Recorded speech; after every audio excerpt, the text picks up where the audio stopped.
It's Joel. The podcast. Bzz. Hello, everybody. I'm Alex. And I'm Alex. And this is our podcast, Joel.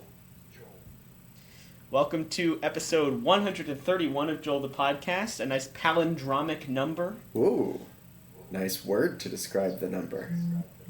Thank you. I think we've mentioned on a recent episode that, we're going back and listening to old episodes of our podcast. Yeah. It's nice to, know the number of the episode. Every episode that I'm listening to, at the beginning of the episode, I'm like, what episode is this? What number is this? So it's nice to know that and not have that be kind of dumb. Yeah, I feel like we should have definitely come up with for the listeners. The reason I know that now is that we keep a spreadsheet that says what each of our episodes is, so it's easy to know what episode number we're on. And I'm kind of probably should have come up with this before episode 100, which is when we really started doing it. Yeah, I was just thinking how disorganized we used to be, basically. Like it's really interesting how much we managed to make without really any... now we kind of have a system, right? We get on and we know kind of how the podcast process is going to work. And I don't know, maybe it wasn't as just complete nonsense as I remember it being, but it probably wasn't far off. I'm just now realizing that I forgot to put my headphones in, which means that your audio is going to be audible on my audio. Yeah. Okay. So I'm gonna go get my headphones, and then we'll figure out, do we just want to stop and restart, or what we want to do? Yeah, while you're going, just in case we don't stop and restart, I'm going to say that I can't remember if we've said this on the podcast yet, but because our audio quality was kind of just mediocre for a while, I've been a minorly annoyed listening back. And I remember at the time, as we were recording these, thinking it doesn't matter who's going to listen to this. And clearly I wasn't thinking about myself in 5 years being just disappointed and annoyed at the disgusting audio. Alright, are you back? I'm back. Audio is corrected. What do you want to do here? Cool. I can hear you. That was, 3 minutes. I think they can deal with it. So you're just going to put it together and your audio is just going to be double audible? I wonder how audible it'll be, and if it's pretty audible, I just will cut my stuff out until we get to this point. Sure. Okay, well, for whatever this episode sounds like so far, my apologies, or maybe it's fine. But we're back. So one of the first things I wanted to do on this episode, since we were just talking about how we should have done this on the previous episode, is acknowledge the new theme music that you just heard. Ooh, yeah, good point. So, it was me singing, if you couldn't tell, all the parts. It's just a simple 2 chords. They call that a plagial cadence. Or no, not a plagial cadence, a dominant cadence. We remember our music theory. And then I think Nathan, so do you want to explain how the second half of that is going to go? Yeah, so the idea we have, and we're hoping we'll follow through with this, is, so what you heard was, it's Joel the podcast, or maybe not quite that, because what we're doing is that the podcast section is going to be freshly recorded each episode, either based or themed off of somehow what the episode actually was. So we'll see how that goes, and if it turns out that it's bad, email us and we will stop it. So, and I'll just say, my thought is, it doesn't have to be, specific to each episode every single time. Or, what you say doesn't have to be unique, it has to somehow reference the episode. Your original idea was, can you hear me?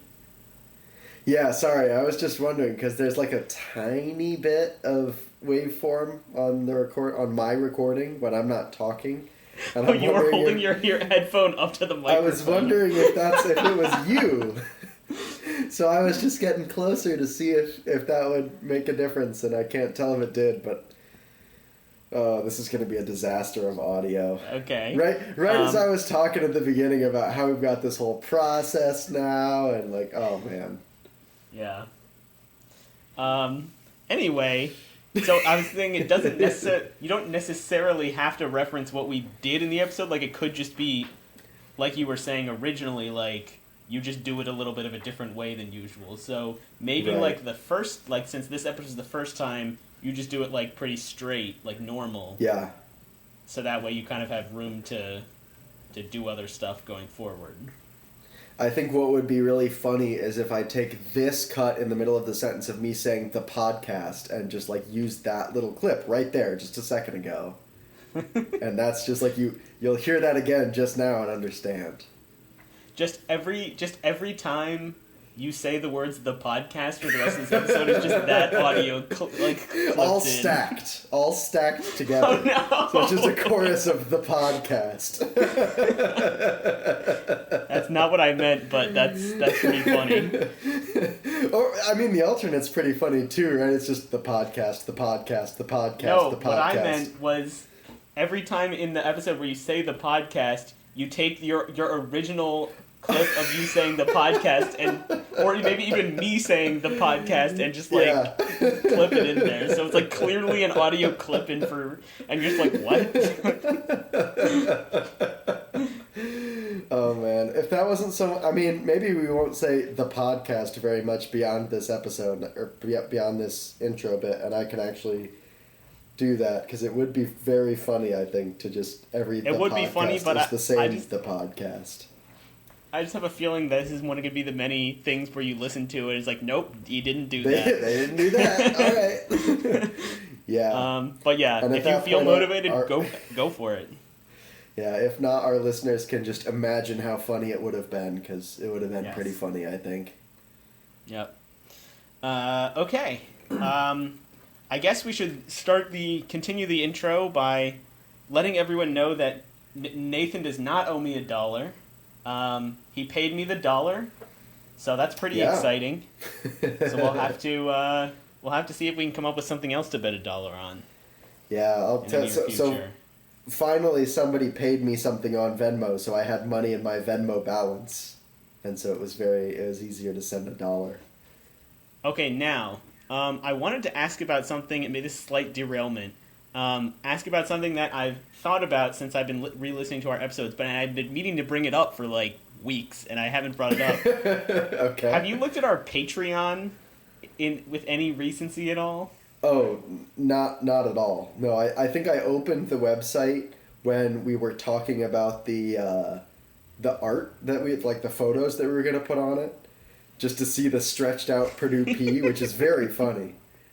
But I don't remember what I saw about, like, I assume you're talking about, like, the potential like I contributions that we've been receiving. It's been, like, 5 years now. I assume we have, like, $50 or something accumulated.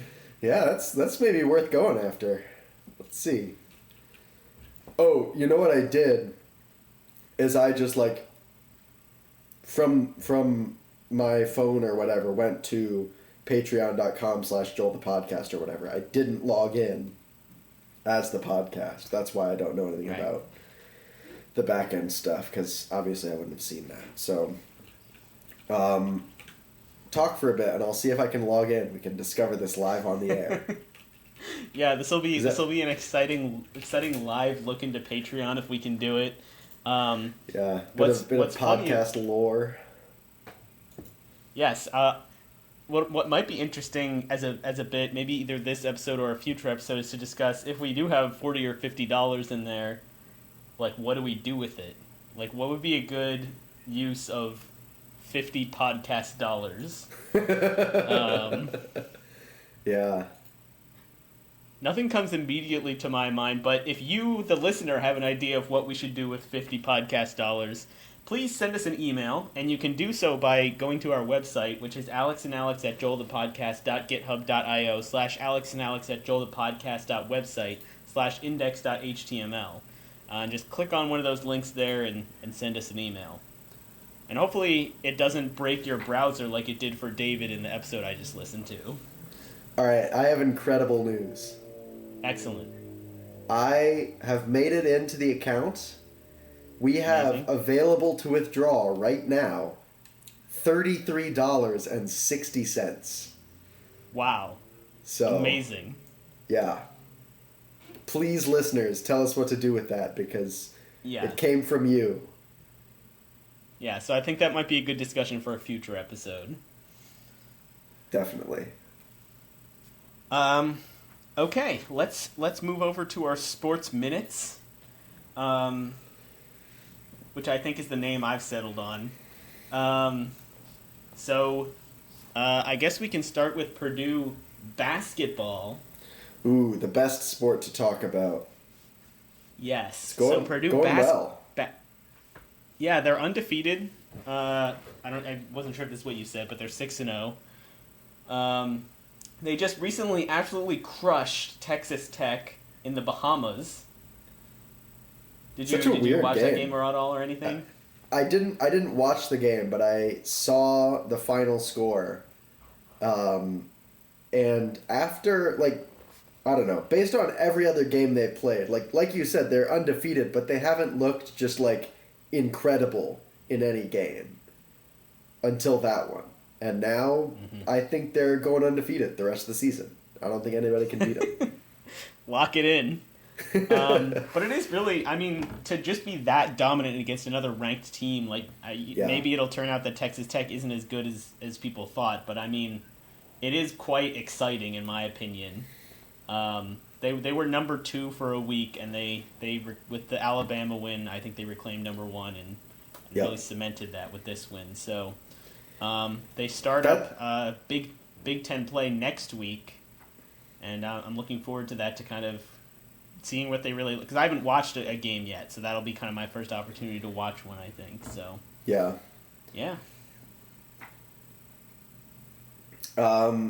Next up for sports, I went to a live sporting event, which is unusual for me. This is at Purdue, right?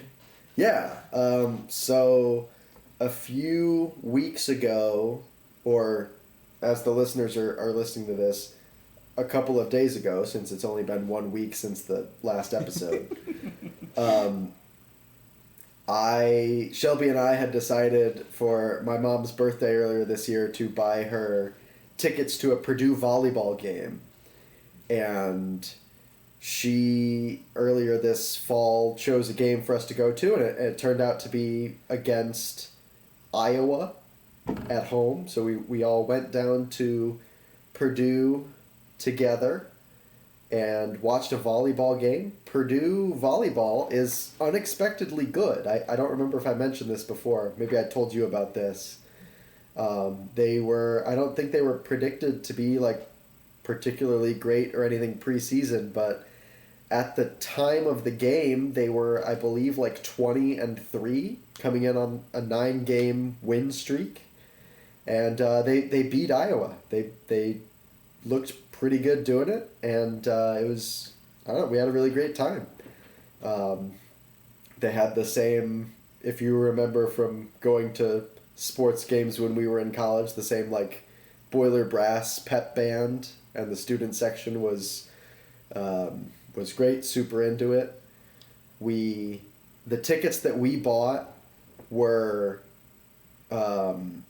floor level in the very corner of the court. And it turns out those are pretty bad tickets because the benches are right in front of those seats.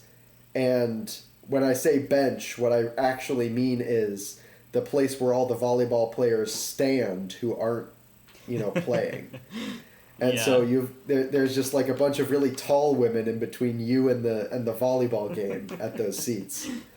And so luckily, a few points into the first set, one of the staff people who was kind of sitting nearby, I don't know, just keeping an eye on stuff or whatever, came over to us and said, like, hey, at the top of those bleachers right there are some open seats you guys can move to if you want. So we ended up, for the rest of the match, moving up to, like, basically the top of the bleachers. Significantly better experience. Would recommend the top seats really anywhere in the gym. I'm sure it was great. But yeah, it was a great game. Had a lot of fun. Would recommend. Awesome. I want to talk about one more thing in the Sports Minute today. Sports Minutes today here, which is the New York Giants. Ooh, interesting. Okay. All right. Yeah, so they're a football team for those who don't know, and mainly I want to talk about Jameis Winston, but I want to talk about how we got to Jameis Winston. Sure. So here's your 30-second saga on the New York Giants. So they have been bad for a long time. In 2018, they drafted a quarterback named Daniel Jones, and they drafted him with the 6th pick in the draft. And at the time, everyone was like, "This is a joke." Like there are multiple quarterbacks better than him that haven't been drafted yet. And for the most part, people have been right about him. He looked pretty bad on the Giants for years and years. But he never looked terrible. Like, he never looked bad enough that there was like, okay, they just need to get a new quarterback. He just didn't look great. They did make the playoffs one year with him, and I think lost in the first round. And last year, they finally said enough is enough, and they cut him in the middle of the season. And they were just really, really bad last year. And they drafted a new quarterback in the draft named Jackson Dart. Excellent name. And they signed a quarterback, Russell Wilson, who is a kind of experienced Super Bowl winning quarterback, but he's kind of, definitely past the best part of his career. And so they had Russell Wilson start the season at quarterback, and he played like 3 games or something, and he was just so bad. I mean, he wasn't horrible, but he was not very good. So they were like, okay, we want to bring in our rookie quarterback, Jackson Dart. So they brought him in, and he looked like a really exciting player. Like he just brought a lot of energy to the team, and then he got hurt. And so rather than bring in Russell Wilson as their backup, he was just so bad, they brought in their 3rd-string quarterback, whose name is Jameis Winston. So Jameis Winston has been in the NFL for a while, and I was talking to my dad today. He is basically, I would say, such a fun quarterback to watch as a neutral fan. And the reason is he just slings it. Like, you never know what you're going to see with him. He had a season earlier in his career where he threw 30 touchdowns and 30 interceptions, both of which are, like, pretty high numbers. Yeah. Especially the interceptions. Like, that's pretty unheard of, to throw 30 interceptions in a season. I imagine if you're say it again? As a professional quarterback in the NFL. Yes. I mean, probably anywhere, but just, yeah, you expect what I mean is, it's rare to throw 30 interceptions because normally if you're throwing that many interceptions, you get taken out. Like, you're too bad. Yeah. So, if he's on your team, it's just probably incredibly frustrating as how many interceptions he throws. And if he's against your team, it's probably incredibly frustrating because of all the good plays he makes. But as a neutral fan, he's a lot of fun to watch. So, sure. Anyway, that's my Jameis Winston plug for the day. Oh, and nice. By the way, okay. Daniel Jones, who the Giants cut last year, is now on one of the best teams in football and is like an MVP contender. So, I was wondering if you were going to mention that, because my fun fact is that the team that you're referencing is the Indianapolis Colts. And I don't know if you've heard this, but they call him Indiana Jones. Great name. I have heard that. Yeah. So, yeah, that's good. Cool. You reminded me of one last football-related fact that I would like to share in the Sports Minutes. Please do. Which is a clip I saw from a game last weekend between Florida State and North Carolina State. Which way did this go? It was NC State punting in the fourth quarter in a close game. NC State was winning. The punter kicked it kind of shorter than the returning team was expecting it. And so the returner was coming up trying to catch it, but there was, like a crowd of people in front of him. And the football ended up bouncing off the head of one of the Florida State players and bouncing all the way back to the punter, who recovered his own punt for 0 yards. That is awesome. which is the coolest football play possible. So I just wanted to share that one. That is excellent. Yeah, in a game that otherwise didn't sharing. matter, some incredible stuff happened. Cool. Amazing. I think that's probably the end of the sports minutes then, unless you've got any other... Good call. No. Cool. Let's get to emails. Did we receive any emails this week? We did, in fact, receive an email. This comes to us from Cephalopod Master. The subject of this email is, "Help, I am a dumbass." Okay. He says, "Hi, Alex and Alex at Joel the Podcast. I'm going through my phone to delete old notes I have on my note app, and there are a couple of poorly documented notes that I cannot understand." Yeah, you may be remembering this from our earlier episodes. So, here we go. Any idea what these might mean? I don't think these contain sensitive personal information, so you can read it out loud. I think spending too much time on trying to figure out what the notes mean may be boring, so if you both feel like you hit a dead end, you can make up some absurd interpretation of what it is and just move on. Maybe that would even help to jog his memory. Okay. We've got we have 3 notes here. Are you able to share your screen? Yeah, probably. Because we're actually on one computer now. That's crazy. Welcome to 2025, everybody. I know, like I bought a webcam and I can suddenly join the future of internet communications with someone else. Can you see my screen? Yes, I can. Wow, okay. There's like no indication that I'm sharing, except the button now says stop sharing instead of share. So here you go. We've got the first note. Working people, parentheses, useful idiots, eat the rich. And there is a comment here. It was created on 3/2/2020. Just for the record, I am not anti-working class, and I don't write down what I think in the note app, so this most likely has nothing to do with my opinion. Most likely has nothing to do with my opinion, meaning he doesn't know what his own opinion is. He can't say for sure. Not with all the complexities and nuances of his opinion. I have many opinions, so there's no way for me to know whether this is one of them. Yeah, that's my strategy actually with I know we don't like to talk about politics on this show, but my strategy for political opinions is just to make all of my own opinions so baffling and convoluted that nobody can tell if they disagree with me or not. And they just no one can tell if I'm serious or not. They're just kind of like, oh, yeah, that sounds all right. Yeah, so quick tip with Thanksgiving coming up, if you're stuck in any kind of uncomfortable political conversations that you're around the dinner table, just whip one of those ridiculous rants out where nobody can really tell what's happening. Just say, I also think that, and then something that makes no sense. I also think that congressmen should be elected by fish. Yeah, what a political system, actually.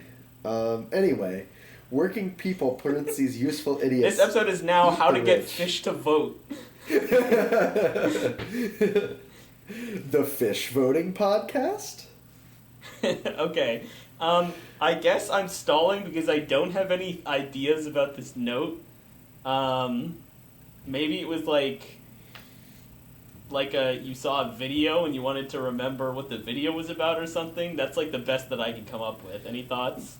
That's almost exactly my thought. Is you saw this clip in like a video or like maybe on the news or something, and this was just like a quote from someone that you were like, this is so ridiculous that X person said this, and so you wrote it down to be able to tell somebody about later.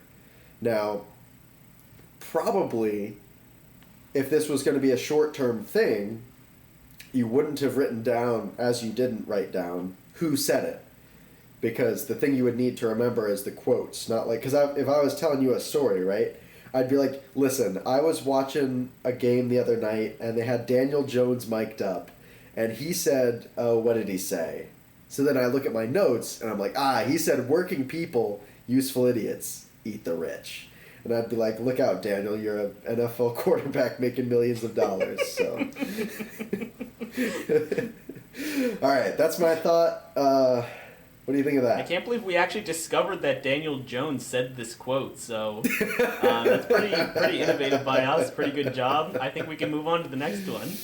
Great. All right, the second note. I'm glad you asked me to share a screen because I'm not going to read all of this.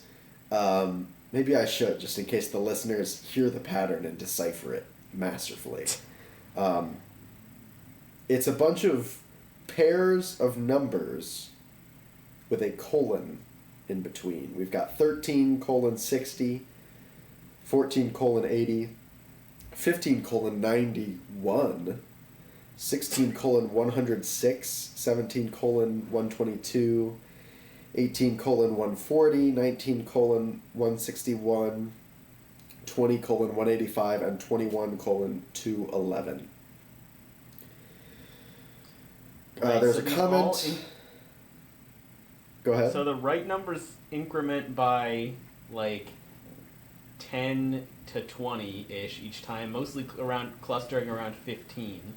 Yeah. So what increments by 15 in real life? The number of...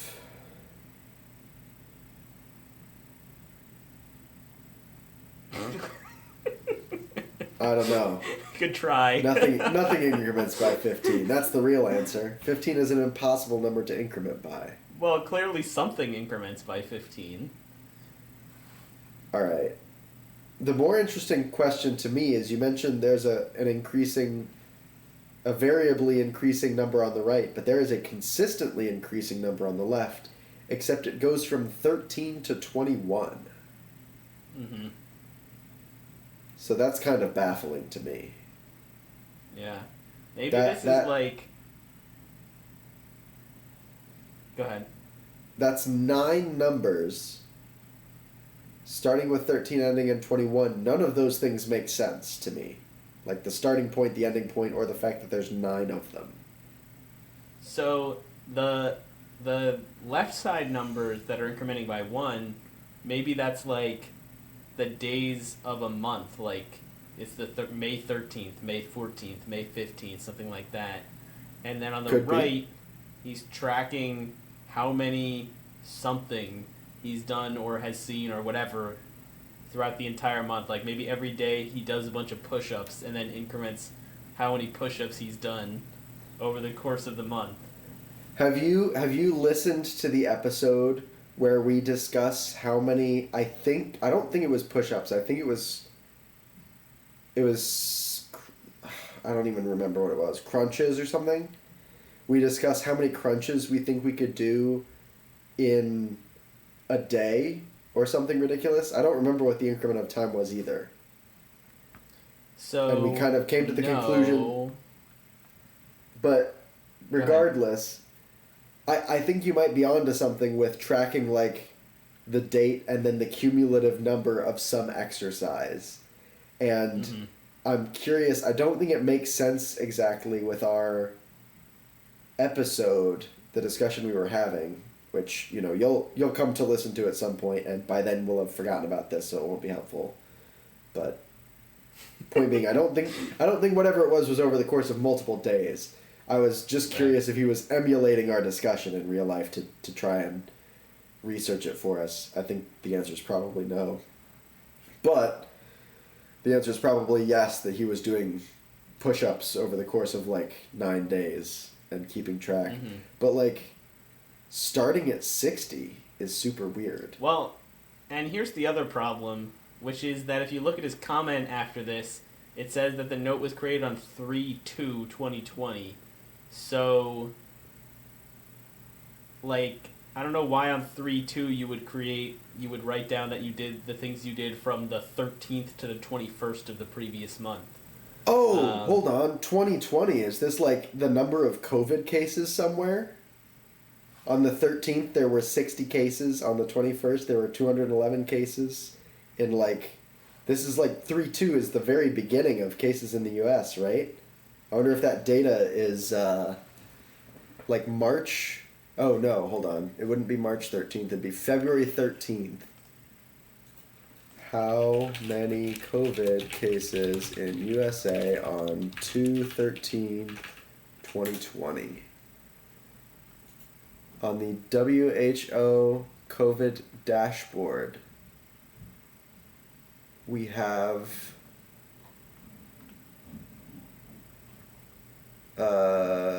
no data on this at this point, or the data is no longer here.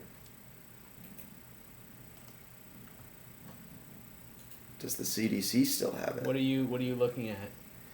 I just Googled how many COVID cases are there in February 13th, 2020, and I'm trying to see if anybody still has data on that. Okay, here we go. February 15th, 2020, cases 15. February 17th, cases 15. February 20th, cases 15. February 22nd, cases 35. So it's just not it. Huh. Wow. Okay, I felt really good about that for a bit there, but It's a good I thought. guess the data doesn't line up. Maybe he was making predictions. Maybe he was predicting the March numbers from March 2nd.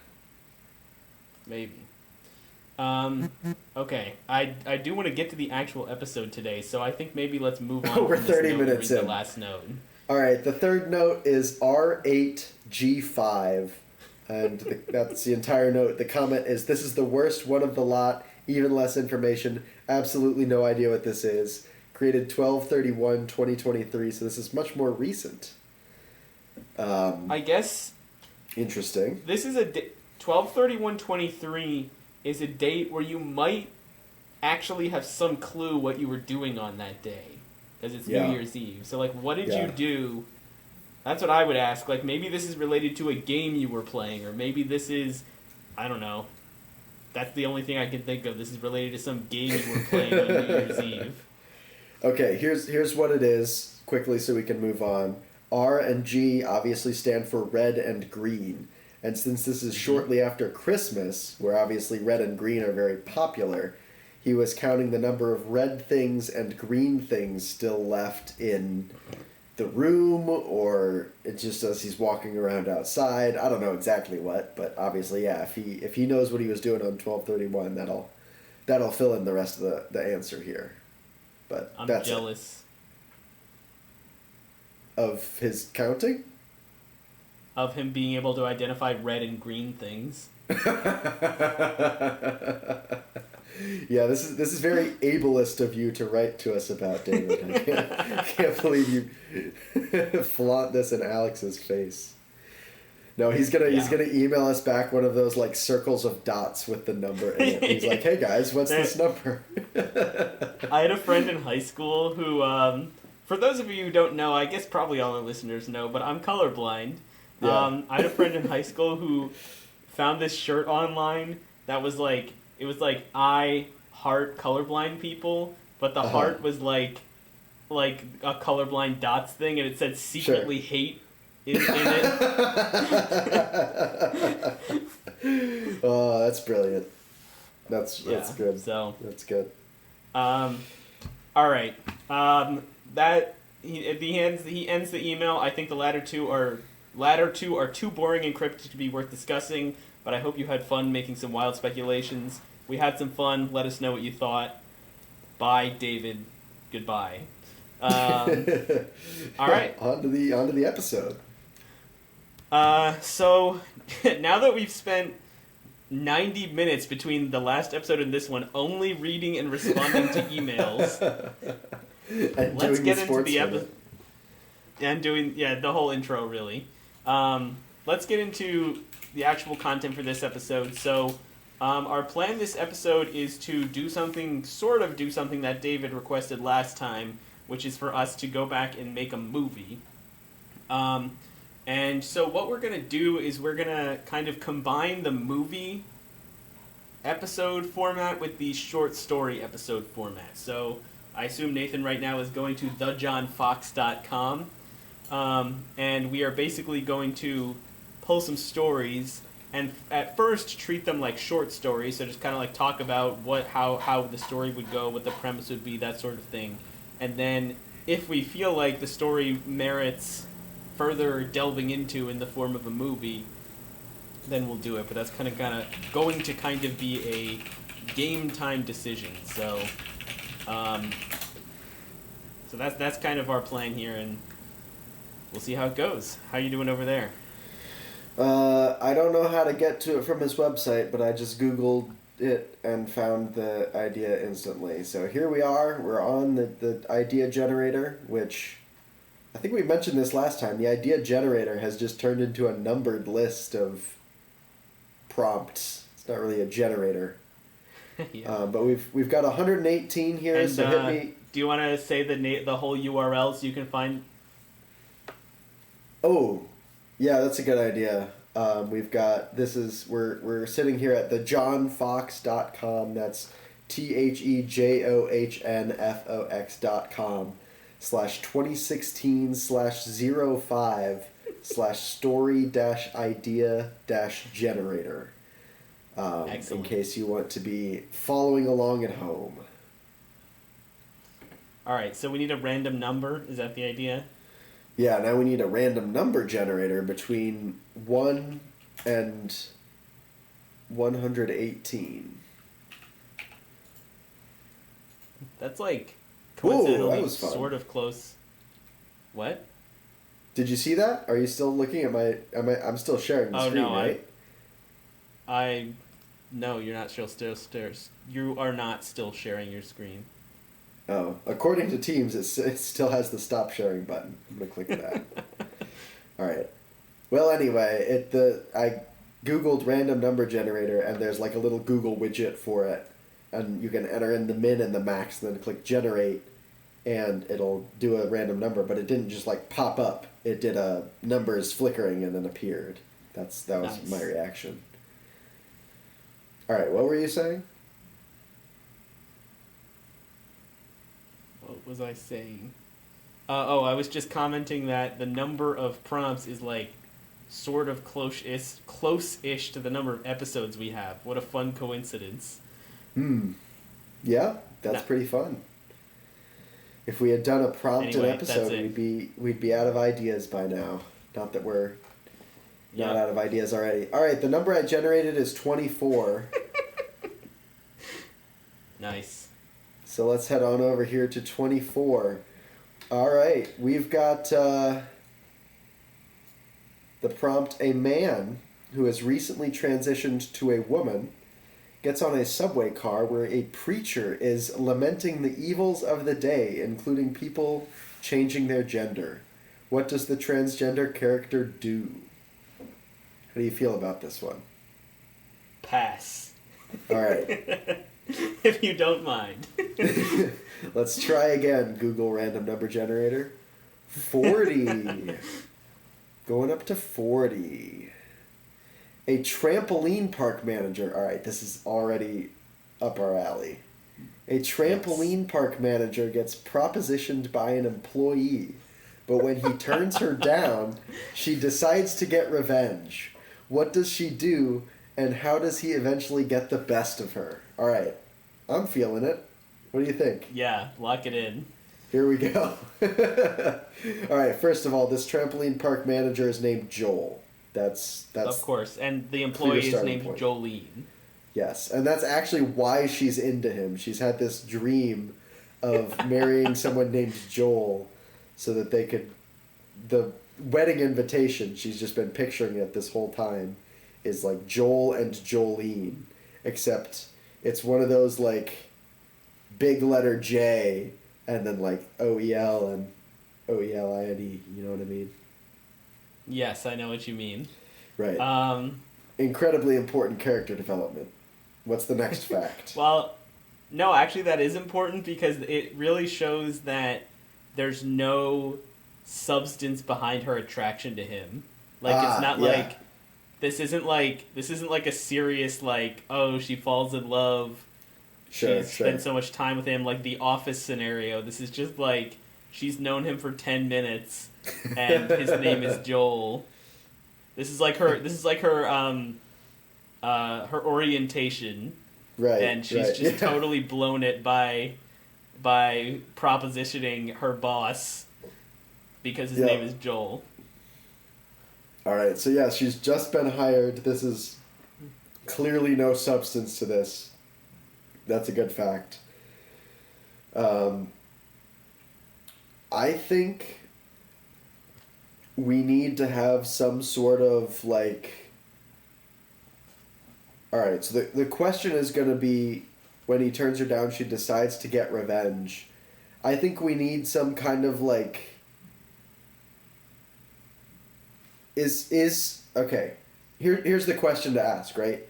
Is Joel just like oblivious to this revenge? Is he just like well-meaning and he just like continues to go about his day, nothing going on, no oblivious to the revenge? Or is this suddenly like a horror movie plot where he's the main character and it's just like this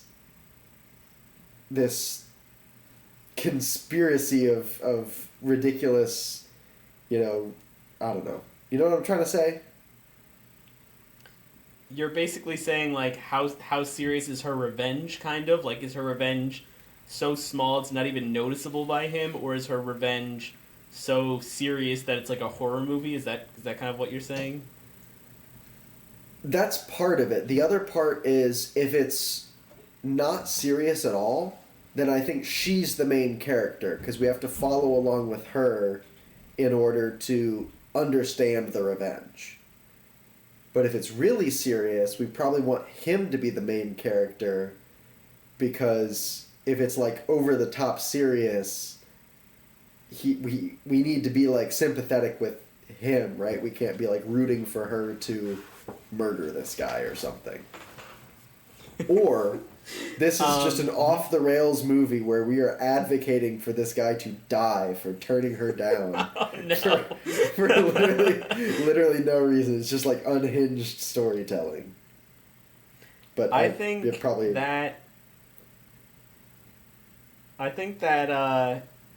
I don't want it to be like a horror movie plot where she's like literally trying to like murder this guy. Yeah. I think it's a little bit too serious. What I was thinking is, so I don't hate the idea that he literally just doesn't even notice whatever her revenge is. Sure. Although I feel like there's nowhere for that to go. Like, there's not an obvious like that would lead to X. No, so it wouldn't lead to anything. And I think we would have trouble stretching it into like long movie if we chose to go this direction. But the answer could be that for an increasingly impossible series of trampoline-related hijinks, her incredibly well-formulated plans just like fall to pieces and are completely unnoticeable. But the problem is, we can't like describe that. I can just say that to you and we're done with that concept. Right. Well, so, I mean, there clearly has to be trampoline-related hijinks. Yeah. So, the way I was thinking of incorporating them was, and I can't quite put my finger on how this would work, but some kind of, like, Home Alone related trampoline, but in a trampoline park thing. Sure. It doesn't quite make sense just on that because, like, they're both in the trampoline park. So what's the, like, who's trying to get in and who's setting traps? Like, that part doesn't really make sense yet. But like, that seems like the seed of an idea to me. All right. This idea is a little dark. But it could be that on orientation day, she propositions him. He's like, no. And then they go home for the day. And he's like, you know what? We'll put this behind us. You know, you can come back, start your first day tomorrow or whatever. And he goes home. She, like, pretends to leave, but then sneaks back in. And then, like, booby traps all of the trampolines in various ways. So that when he comes back in the morning to, like, open up, he's going to be, like, ensnared in some trap or, like, you know, somehow make a fool of this guy, right?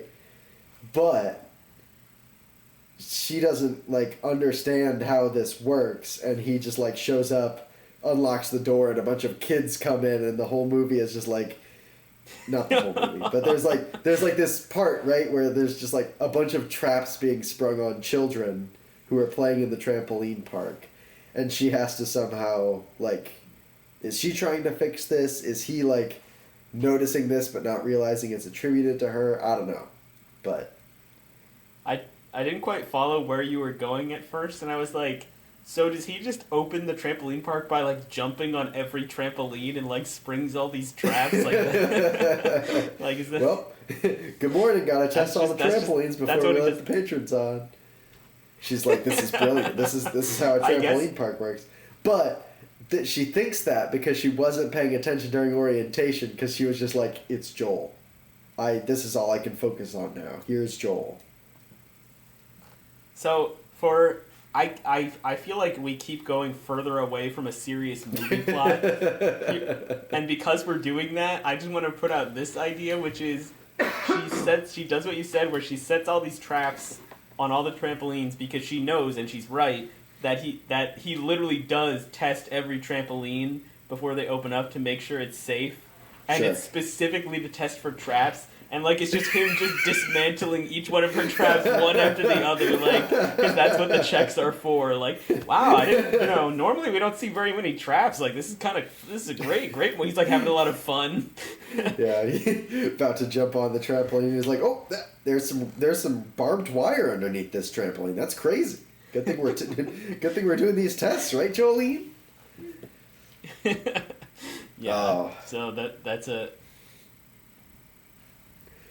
So the way this then could go, this is straying from the original plot, but the way this could go is that over the course of doing the trampoline testing and diffusing, she starts to, like, catch on really quickly, but it's because she knows all the traps because she set the traps.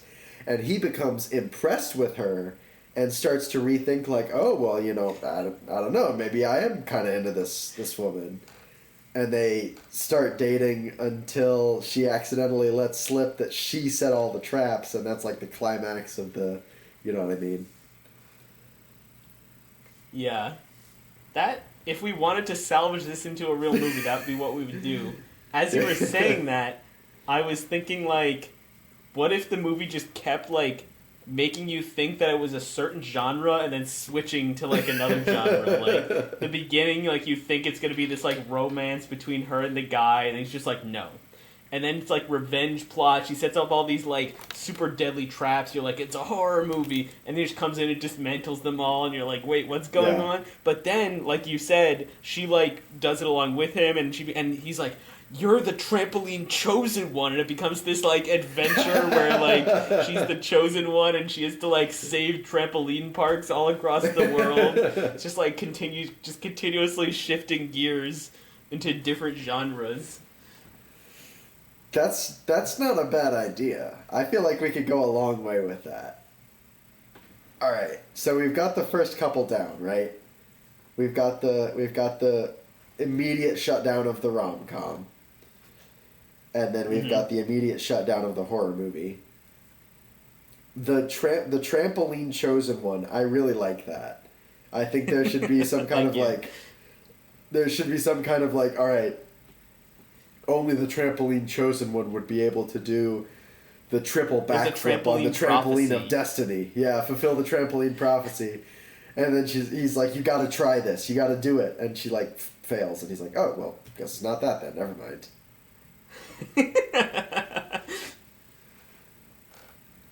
Or it's like he's like, we have to travel to like the golden trampoline to see if you're the trampoline chosen one. And it's like along the way there's like it becomes an action movie and there's like a 10-minute car chase. Ooh, that's like, good. Masked bad guys are trying to prevent them from reaching the golden trampoline. They get to the golden trampoline. Exactly what you said. It's just like, oh, nope, you're not the chosen one. They go back. And then on the way back, they like find a dead body in an alleyway, and it turns into a mystery of like who killed this guy. What what was the motivation? Or like, and they let me just say first, they start the investigation, and then they're like, I don't know where to go from here. We should call the police. And then they call the police, and the police come, and they're like, all right, well, we'll take this from here. Thanks for reporting this. And they're just like, yeah, all right. I mean, that makes sense. Yeah, in the scene where they discover the body, they're, like, noticing all these clues. They're, like, putting all these things together, like, this wasn't a simple mugging. The mafia was involved. Like, coming up with all the stuff that you would expect in, like, a whodunit. And then, like, yeah, exactly. The police just come and they're just like, all right, we'll take it from here. Yeah, this is probably a mob hit. Good point. Thanks for bringing that to our attention. All right. Perfect. What other genres could we incorporate? What other genres are there? Okay, this is going to be a stretch. How can we incorporate inspirational sports movie? Okay. So... after they get back, there's something about her attempt at the golden trampoline. They like, okay, so they get back to the trampoline theme park, the trampoline park. Mm-hmm. And by then it's the end of the day, and they're like, all right, we time to close up and go home. Obviously the trampoline park has been open and unsupervised all day. Mm-hmm. They go home, they, go their separate ways, and then Joel is, like, laying down to bed, and as soon as his head hits the pillow, he, like, sits back up, and he's like, wait a second. And he, like, he's replaying in his head her, like, attempt at doing the mythical bounce on the golden trampoline. Uh-huh. And there's, like, we're zooming in on some, like, minute detail of it. And he's like, that's it. That's why it didn't work. We just need to train her in the golden trampoline technique, or whatever. Pick a better name for that, right? And so they get him to work the next... No better name. That's the name. No, the golden trampoline technique of destiny. And so they get him to work the next day, and you go through the whole like Rocky training montage of her like doing one bounce on a trampoline. And, like, he's writing something down on his clipboard and, like, shakes his head. And she's like, oh. And, like, they're just over and over. It's just this montage of, like, this single bounce. And at the end, they're like, no, yeah, I just really don't think you're going to get this, actually. I was wrong. My mistake. Sorry to waste your time like that. I thought you were going to say, like, they practice all this thing and they go back to the golden trampoline and then she just tries it again and can't do it again. Like... That's it. She like perfects the technique, and then at the golden trampoline it just like doesn't work any better. The whole car chase happens again, like it's just the same bad guys. They go back through the alleyway, the police are still there, like, man, this is... Like, there's a second dead body on top of the first dead body, and they're like, damn you, mob!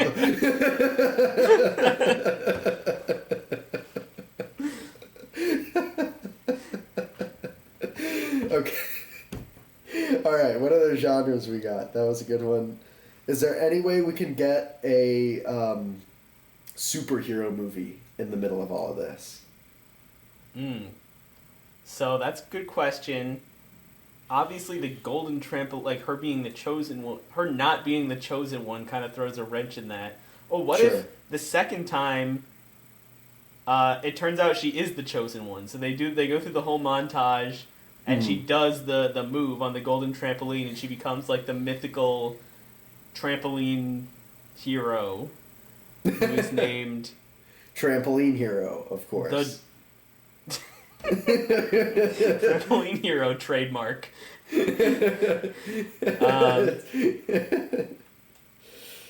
Yeah. Okay, so she becomes the trampoline hero, and we follow her as she prevents trampoline related crimes, or not crimes, but like trampoline, like she goes to different trampoline parks and stops like kids from either doing something dangerous or like hogging the trampoline or just like breaking trampoline park rules in general. Right. Through like superhuman feats. Don't jump for 30 minutes after you've eaten your corn dog. Yeah, that's pretty much the only disaster. She just saves kids over and over again. They like eat corn dogs and then they're walking to the trampoline and she's like, "No, I'm the trampoline hero." And they're like, "Wow, trampoline hero, do a flip." And then she does. Well, so in a true superhero movie fashion, what it has to be is she like does all this and she's successful, but then it's like, oh, now she's gonna meet her match. She's gonna face the trampoline villain. She's gonna no. She's gonna face the corn dogger. The dark presence behind this plot to feed children corn dogs and send them out to trampoline parks too soon. And it turns out the corn dogs have actually been like controlling the minds of the children to like relentlessly push them toward trampolines, and she like every time you go to flashbacks of her saving the kids in the past, she's like, "Don't get on the trampoline," and they're like, "Okay," and they turn around to leave, and then she leaves, but then they come back and they have jumped anyway. They did it. And she didn't notice this entire time. And she's like, "Oh no, I need to defeat this guy to put an end to the kids doing it anyway." His corn doggery. So what's the how do these two characters face off? Well, I think it's appropriate if at this point we switch to a different genre. So instead of them actually facing off, it's just like she's like, it turns out the corn dogger was just misunderstood, and we shift into some like redemption story about the corn dogger or something like that. Yeah, this turns into one of the like a tragic story that you're trying to turn around this series of bad events or whatever, like a not inspirational sports, but like a feel good movie. You know what I mean? In my mind, like whatever it is, it's like this is like the genre we're shooting for, which is a little bit of a moving target, but it's like basically just total Oscar bait. Like it's like here's the story of like a downtrodden young black girl who is like oppressed and went through all this terrible stuff, and here's how she like not like in like a superhero-y way, but just like here's how she like coped with all this stuff and overcame all this stuff and eventually wrote a novel or won the Nobel Peace Prize or something. All right, it turns out that the corn dogger is the trans person from the first prompt and was just upset about the preacher on the subway. So they became the corn dogger after the subway incident? Is that the idea? After the subway incident, yeah. And the redemption is just like, hey, no, that guy was just being a jerk. I'll accept you. And they're like, yeah, all right, okay. That sounds good. And then that's when we shift into a disaster movie. Oh, yes. Somehow. Yeah, absolutely. So, okay. What's the most trampoline-themed earthquake? Obviously, right? Yes, Massive earthquake strikes the city. and up until this this point, they've been on trampolines, and so they haven't noticed the earthquake happening. So like they were doing this like battle on the trampolines or like discussion. I don't know. Feel good Oscar bait, dramatic monologues on trampolines as they're bouncing up and down together. And then they get off and they look around and the city is in shambles and they're like, oh no, what happened? So, have you seen any disaster movies? Yeah, not super recently, but like I've seen like 2012 and I feel like isn't there some kind of actually I don't know if you finished that one. There's some I forget what it is. There's like The End of the World or something where there's just like a bunch of comedians and it's very I don't know. But yes, anyway, to answer your question, I've seen a disaster movie. So I feel like in a disaster movie, the problem about a disaster movie is there's no, like, once everyone just freaking dies in earthquakes, which is inevitably what happens, like, there's no,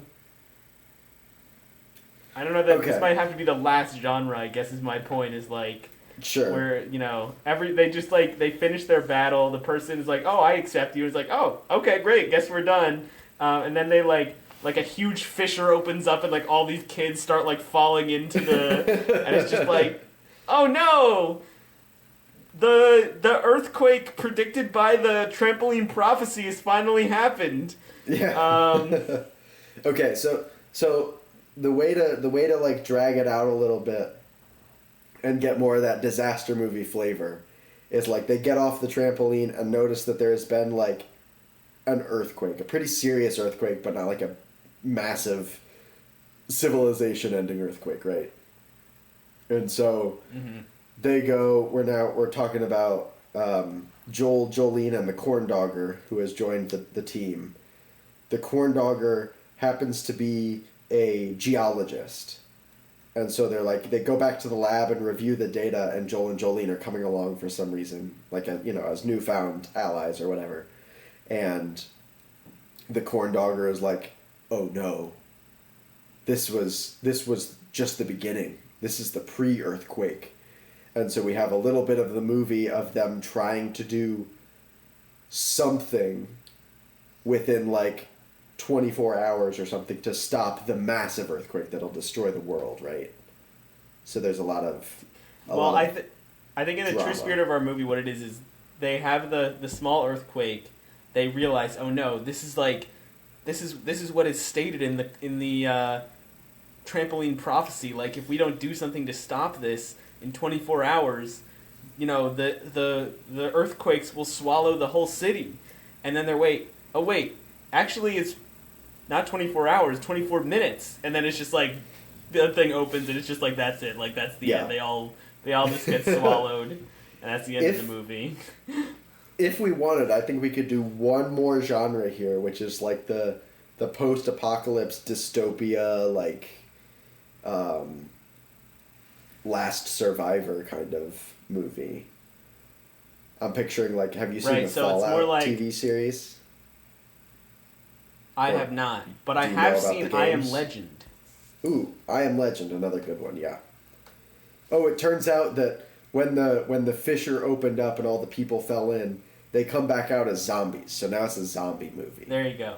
Yeah. So like Joel, Jolene, and the corn dogger don't fall in, right. And so then they're like the last remaining survivors in this world. Right. And they have to fight off these zombies and learn the true meaning of friendship. Right. And they fail, but the final scene of this subgenre is them like backed into a corner, and then they've gone into this like massive warehouse or silo or something, and they're like, all right, this is the end, and like all the zombies are pounding on the doors outside, and they're like they all like hold hands, and they're like, well, you know, at least we'll go down together, and then they turn and look, and behind them is a rocket, and they like get inside and they launch into space, and now we're doing a space movie. Oh my gosh, you were excellent at extending this. Well done. I will say that when you said "and they fail," Yeah. because I said they fight off the zombies and learn the true meaning of friendship, and you're like, and they fail. I was like, they fail to learn the true meaning of friendship. They successfully fight off all the zombies, and they're just like, all right, screw you guys, I'm going my own way. Oh man, that is also very funny. Can we put that in between? No. Not really, I guess. don't. What do you mean in between? Yeah. Before the Problem rocket, is they all have before to end we up in a transition spaceship. to space. Yeah, that's the problem. What we can do is they all go their own way, and like independently they all hear about like, oh, there's one rocket that I can get to like escape the zombie apocalypse. They all arrive at the exact same time. There it is. And they're like, not you guys, come on.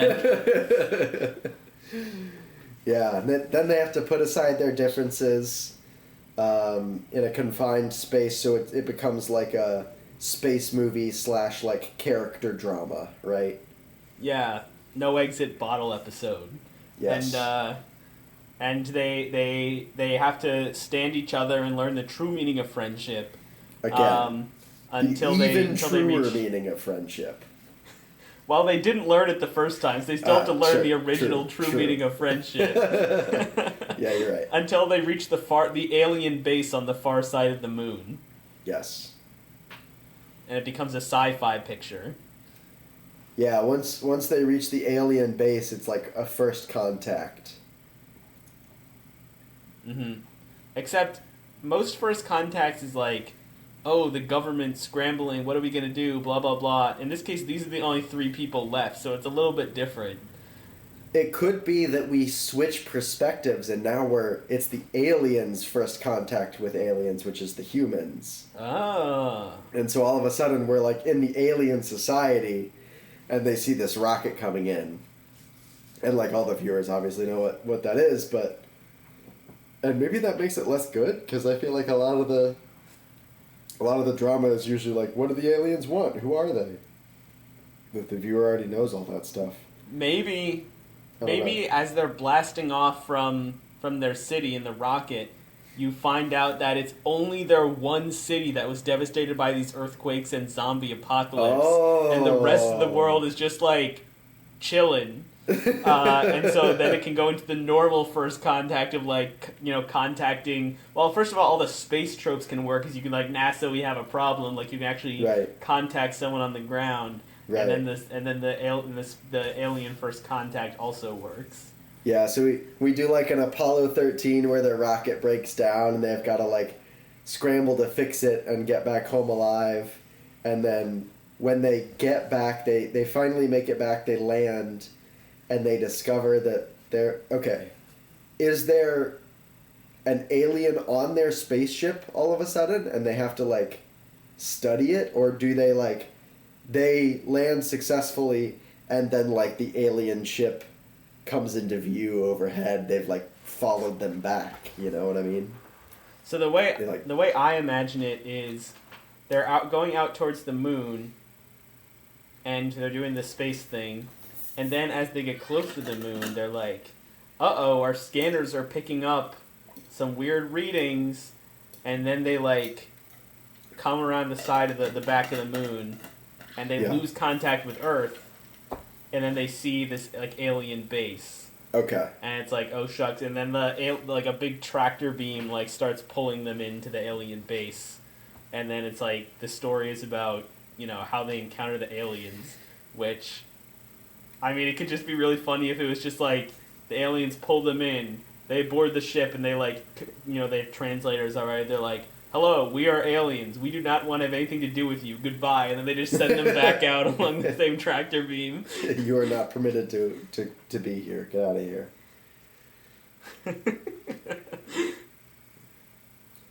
Any other tropes or genres you can think of that we can tack on here?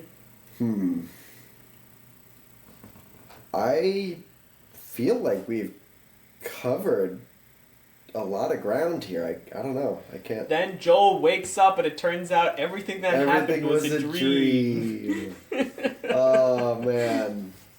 Yep. There it is. End of movie. End of movie. All right. Well, we did end up talking about one story and extending it beyond, I think, what we normally would do. But we didn't really make a movie.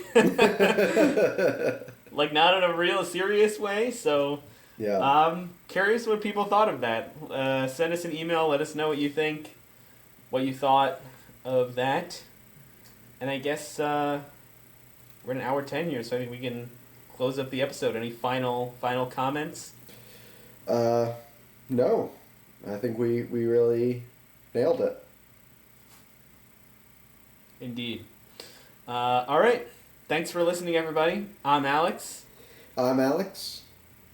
And this has been Joel.